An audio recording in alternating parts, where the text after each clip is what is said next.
All right, looks like we have everyone here.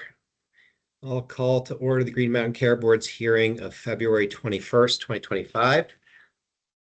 We have one agenda item today, which is we're continuing to discuss UVMMC's request for fiscal year 25 budget adjustment, and we have a potential vote noticed. And I made the motion on Wednesday, and we'll see if we'll take it up today. We've also noticed an executive session to discuss some litigation that the board has going on. And before we get to that, I wanted to provide an update as to a couple things that we've been working on at the board relating to UVM and its overages.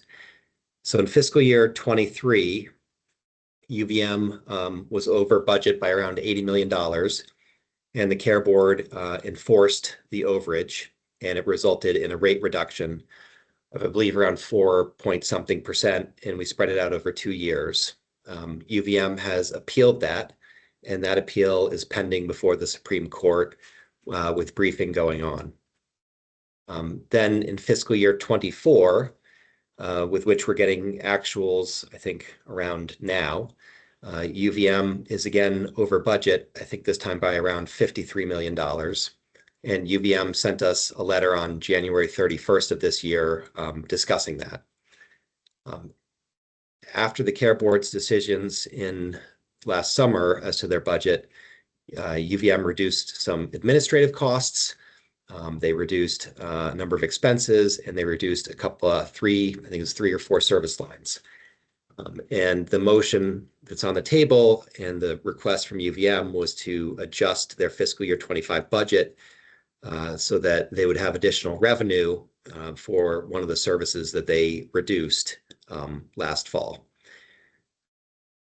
In connection with the fiscal year 24 overage, Member Holmes and I have reached out to UVM to discuss possible paths to resolving that issue. Last year, the board took it up at the time of its budget hearings for fiscal year 25, and we addressed it then. There was a process over the summer where UVM provided information.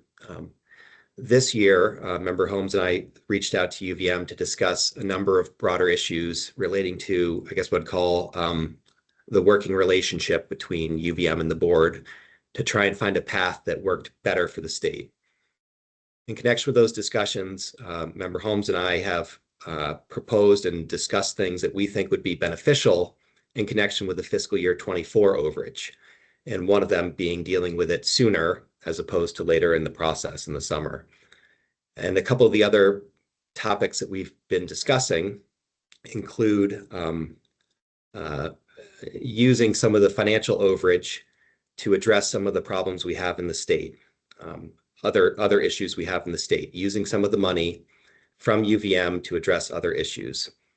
Another component of it would be having an independent person who would assist UVM and the board at UVM in oversight and management operations and decisions.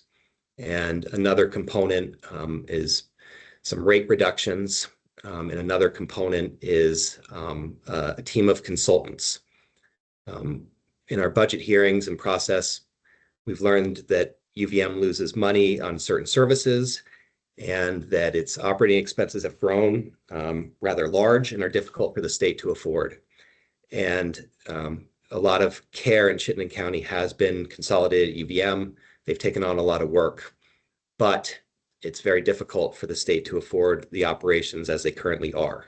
The state can no longer afford 10% operating expense growth, and we need to find a different path. And so one of the things that we discussed with the UVM leadership is whether or not we can get a team of consultants in and use some of the budget overage to retain a team of highly qualified experts working on operational issues, including identifying why certain service lines lose money, if certain service lines could be done elsewhere, if there are operational improvements, provider productivity improvements, administrative cost improvements that can help get the network in a place where the state needs it to be.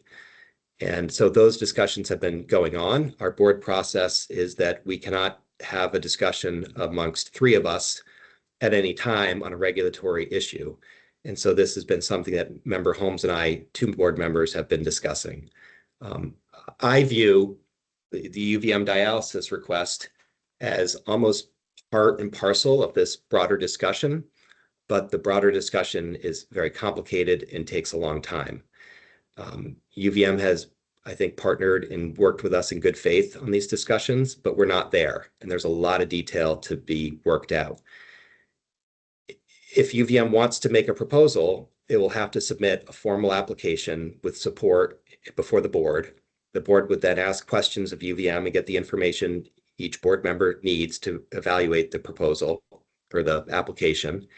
We would then have public comment and a public hearing, and then we would vote on it as a board whether or not we supported their request for an application.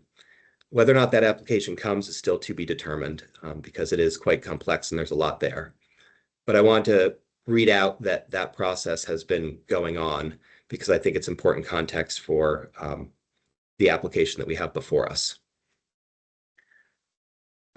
Having said that, we do have litigation ongoing. I'll pause there in case there's any questions. And I'll also open up to public comment after board members have a chance to ask questions. I am going to make a motion to see if we can move into executive session to discuss the appeals that are pending. But before I do that, I wanted to open up to the board members for any discussion or comments.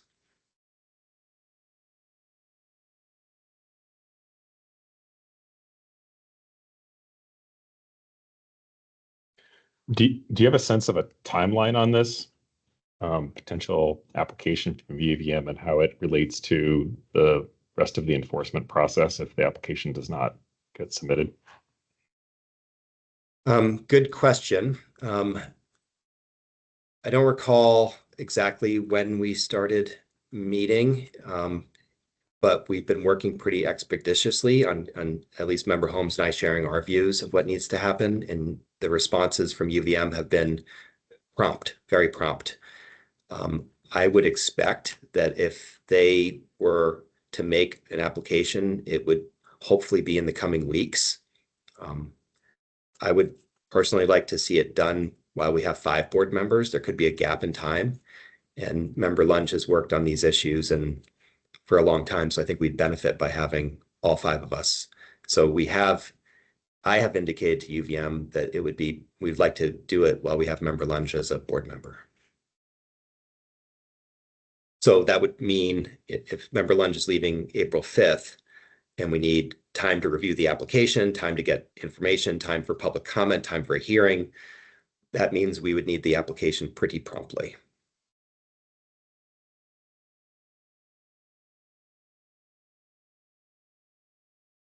I would want to say within 2-3 weeks would probably be about what we need to see, maybe 4.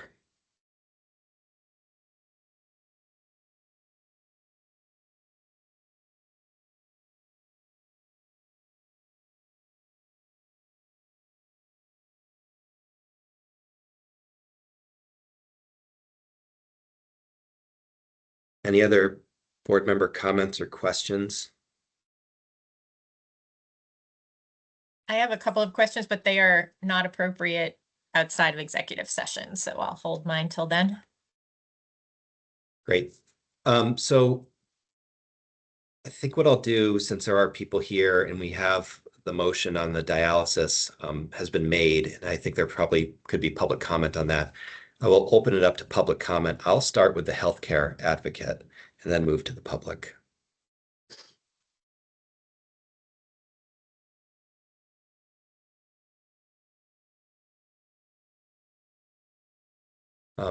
If there's any public comment, I don't hear anything from the healthcare advocate. You can just use the raise the hand function, and I'll call on folks in the order in which hands are raised.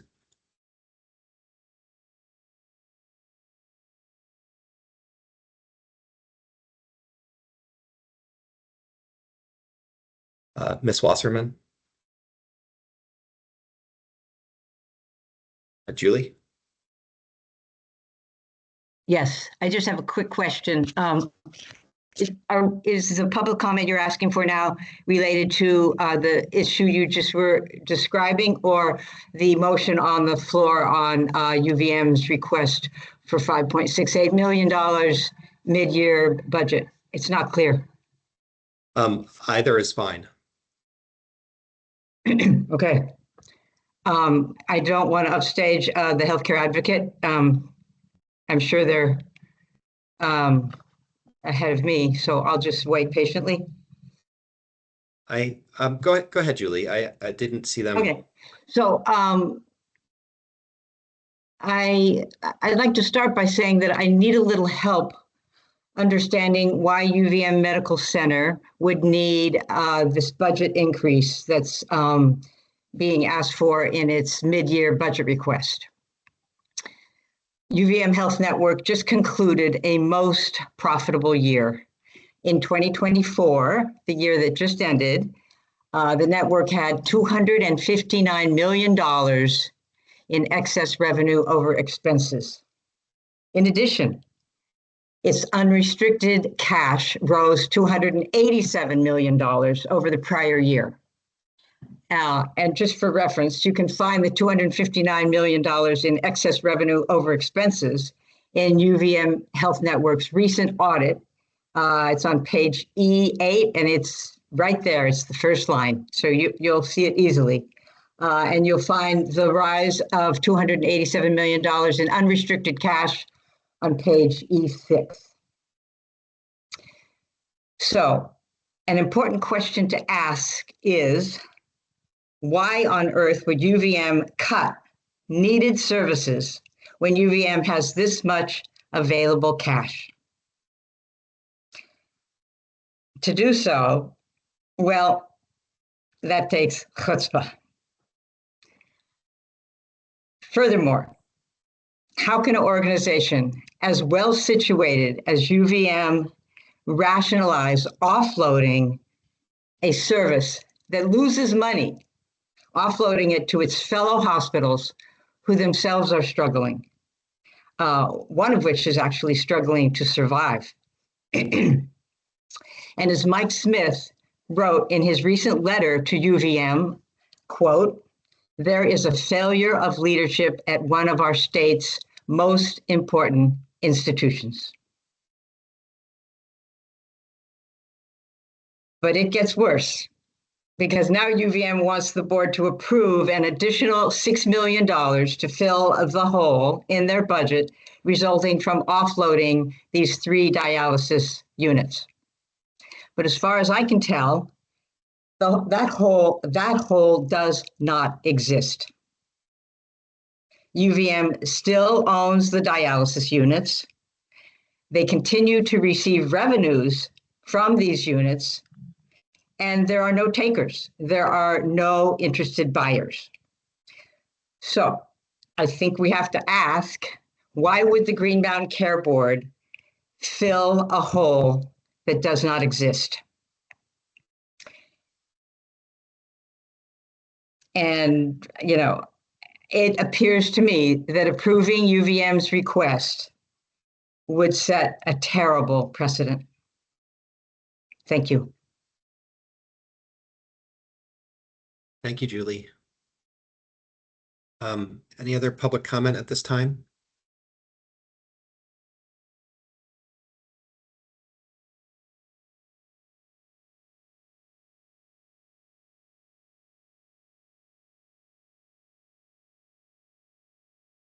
Okay, hearing none, I did want to discuss with the board members and our council the pending litigation and the appeals, which would be a privileged conversation. And so I therefore move to make a finding that premature general public knowledge of pending civil litigation to which the Green Mountain Care Board is a party and confidential attorney-client communications would clearly place the board at a substantial disadvantage. I'll second. All in favor of the motion, please say aye. Aye. Aye. Aye. Aye. The motion carries. I will make a second motion and move that we enter into executive session pursuant to 1 VSA 313A1E and F for the purpose of discussing pending civil litigation to which the Green Mountain Care Board is a party, and 2, seeking counsel from the Green Mountain Care Board's attorney staff. Attendance at the executive session will include the board members, counsel, and any necessary Green Mountain Care Board staff. Second? All those in favor say aye. Aye. Aye. Aye. Aye. And the motion is approved. So, I know there's people, public watching. I don't have a great estimate of how long we will be in executive session. My best guess would be maybe 45 minutes, which would take us right around 11. When we come out, I don't imagine we'll have much more discussion. We have a potential vote noticed. I may or may not take up the vote. So if people want to stay, I think we'll be back around 11. And thank you for folks that are attending. We'll take a break from this and come back and move into executive session now. Thank you.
Just have to push back one thing real quick.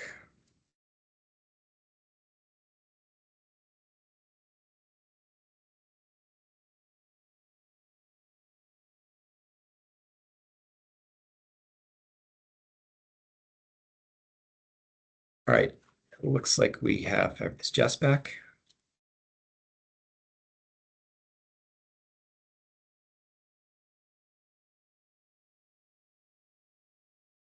All right, we'll resume our hearing of February 21st. The board had a privileged discussion in executive session about ongoing litigation and matters related to that. I'm going to see if there's any other public comment or anything from the HCA because I didn't hear them and I wanted to make sure that people had the opportunity to make comment.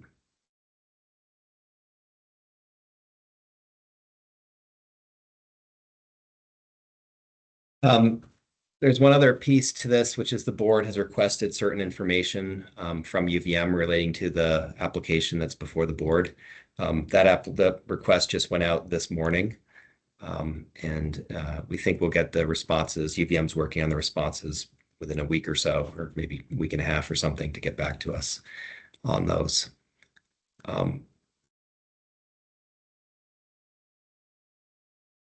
We had a motion, and I don't know whether or not to take up the motion again. And I guess I'll open it up to whether or not any board members want to make a motion.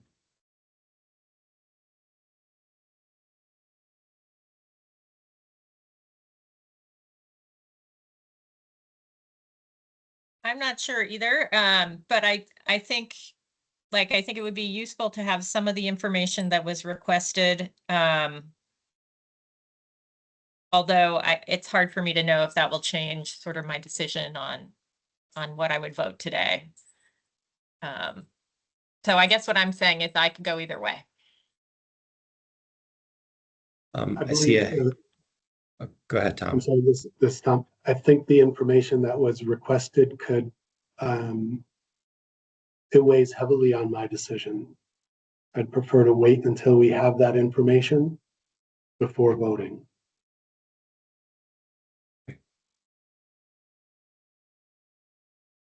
Any other board member thoughts on this point? I agree with Tom on that. I would like that information before voting. I see a hand raised, Ms. Keenan. Hi, yeah, thank you. So I just wanted to, as part of the public comment, if this timing is okay, to just share some thoughts. So I'm a social worker at the dialysis units, and I actually oversee the dialysis units across the state for UVM Medical Center. And I know many people have spoken to the importance of the dialysis services, and I know that the Green Mountain Care Board isn't necessarily in charge of which services are being cut and which are not, but I just wanted to speak to how important I think it is that in whatever way this goes, that dialysis remains not privatized. And that's a big concern that I have. I think as we move forward in this process, it's just such a vulnerable population of patients, and Vermont is so unique in the way that it's set up for dialysis, in the sense that we don't have other units available nearby for patients to be able to go to if these do end up closing. And as somebody who's really intertwined in this system, I've come to learn that the quality of care in the private dialysis units is significantly lower than what we're able to offer currently. And so I have a lot of concerns about what will happen if dialysis cannot remain under the UVM Medical Center umbrella, given that the other local hospitals are not able to take over those services currently. And so I think one thing I just wanted to speak to also is that we as a whole unit have multiple units that go together, and as part of this conversation they've talked about letting go of just 3 of them, which would also really significantly reduce the patient care, given that many patients move between different units or go from the main hospital to our outpatient units. And so I think that the cost of care for patients and the likelihood of more challenging outcomes if they were to end up not having the fluidity between all of the different units could be really concerning. So I know that, like I said, I know the Green Mountain Care Board is not necessarily in charge of which, the decisions of the hospital as to what they're deciding to look towards cuts with, but it's a huge concern that I wanted to raise, that without the options of the other hospitals, that looking towards privatization would be a really big concern for me. And I think for many patients, and for a lot of these patients, as many of you know, they're coming 3 days a week for 4 hours, and it's their lifeline. So there's no other option for them, and it's life-sustaining treatment. And so many of them are frightened right now, not knowing what the outcome of this will be. And some have even considered whether or not they'll stop treatment and choose to not continue because of the fear of not having treatment. So I just wanted to share and express those concerns to this board, and I appreciate the space to do so. So thank you. Hey, we all really appreciate the work you do and you taking time to come here and share those views with us. So we appreciate that very much. Ms. Pfaffer? It's actually Fosher. Thank you very Fosher. much. No, it's all right. So I manage currently the dialysis unit. Let me get a camera here. The dialysis unit up here in St. Albans. One of the things that has been very heartbreaking is, one, how it was introduced to patients, two, their vulnerability, their ability to travel or pay, be able to pay to go long distances. I currently have been a nurse for 46 years, most of those years working for the University of Vermont, starting in surgical ICU and PD ICU in emergency medicine. I live in New York, have commuted since 1983. Still working, and vastly devoted to this particular population for many reasons. I recently had a 41-year-old male who was outspoken, who passed. And I know that weighed heavily on his mind, that he may no longer have a dialysis unit to come to and couldn't afford to travel to St. Johnsbury or New Hampshire. And New York is out of the question because there's no space over in Plattsburgh. I also appreciate the opportunity to speak with you. I also know that you're also limited. To say that I'm disappointed, not in you, but in my current employer. I have nothing to lose to speak out. And I will do so. I should have retired, like I said, probably 10 years ago when I could. Most people don't believe that I'm turning 70 in May of this year. And the only reason I'm getting any flack back is from my husband, who says I need to walk away. I can't. I work for my patients. I am devoted to what I do. And I will tell you that every day I hear from a patient, of which there are now 42 in my unit, who say, what do you think is happening? Are we going to have to leave? Do I need to tell my family that I need to stop this? The burden is heavy for them. It is really almost a full-time job. Coming here is a bit of a break for them socially, but life-sustaining is what it is. So whatever we can do to continue to fight this battle, we will. The outcome for me is I'll stay as long as I can, but if it were to go to a privatized business, that would be my retirement day. And that's something I have to deal with, but I will continue the fight as long as I have to. And thank you. I appreciate you. Thank you. We appreciate you very much. Any other public comment at this time?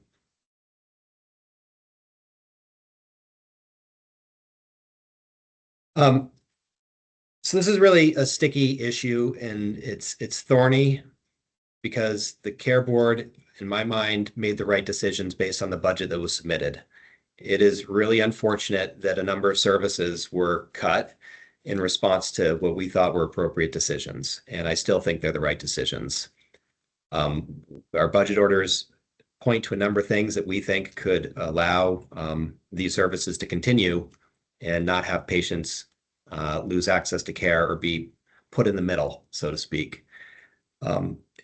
Board members, I think in the budget hearing, correctly pointed out that a small reduction in price allows you to keep a $5 million or $10 million service without cutting it. You can comply with a revenue budget order with a small reduction in price and cover $6 million or $10 million.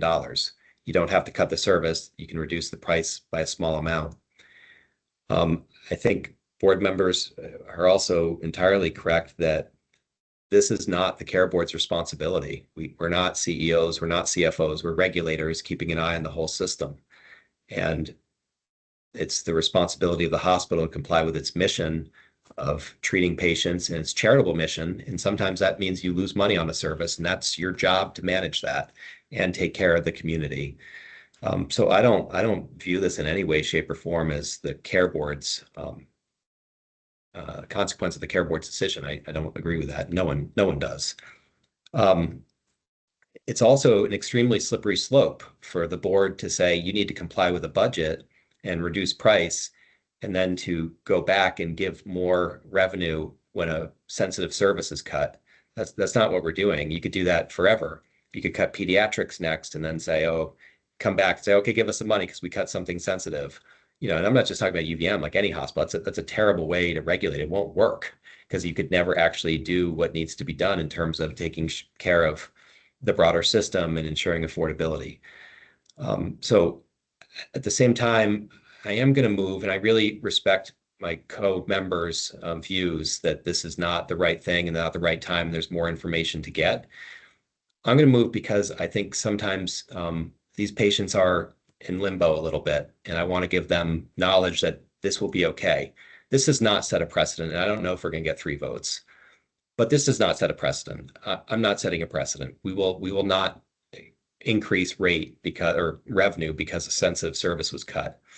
Part of my reason I'm going to move, and it's hard to do that because I really respect my members' views on this, but I am aware of this larger discussion and this other discussion about fiscal year 24 overage, and I'm confident that we're going to be able to get to a good place on that. It's not there, it's more complicated, but I don't want these patients to be in limbo while that goes on. And that's why it's not a precedent to me, because there's this other part.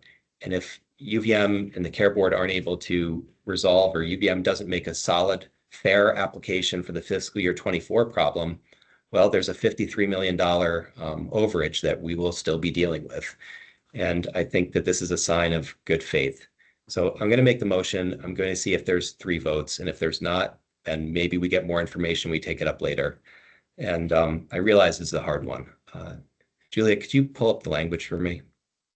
Yeah, I think Matt's going to pull that up for you. And if you want to, if you have a different language this week from last week, if you want to withdraw your motion from last week first. Yeah.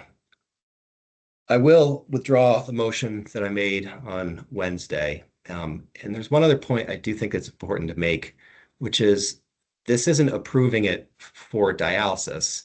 This is any service line could have triggered the overage, right? It's not just dialysis. It's a total amount of money. It's been presented as dialysis, but we're actually just I'm just moving for an increase in the amount of revenue that UVM applied for. So I move to approve UVM MC's request for a budget adjustment to their fiscal year 25 budget to allow a total NPR of not more than $1,903,520,112, subject to UVM MC's continued staffing and operation of the dialysis clinics at Rutland, Northwestern, and North Country hospitals, and subject to the same other conditions and limitations as set forth in UVM MC's fiscal year 25 budget order. I'll second. All in favor of the motion, please say aye. Aye. We need to do a roll Aye. call. Oh, I'm sorry. Commissioner Foster. Yeah, I think we have to do a roll call. Yeah, sorry, Yeah, Mark, go ahead. My apologies all. So I'll just run through. Member Holmes, Aye. Member Lunge, Yes. Member Merman, Aye. So I want to wait till after the information comes back from the medical center after I don't feel ready to vote. So I would be abstaining. An abstention. Member Walsh No, and Chair Foster. Yes. Motion carries. All right. Chair Foster, could I just very quickly say something about why I supported it? I'll be quick. Yeah, please. So for me, there are two important parts.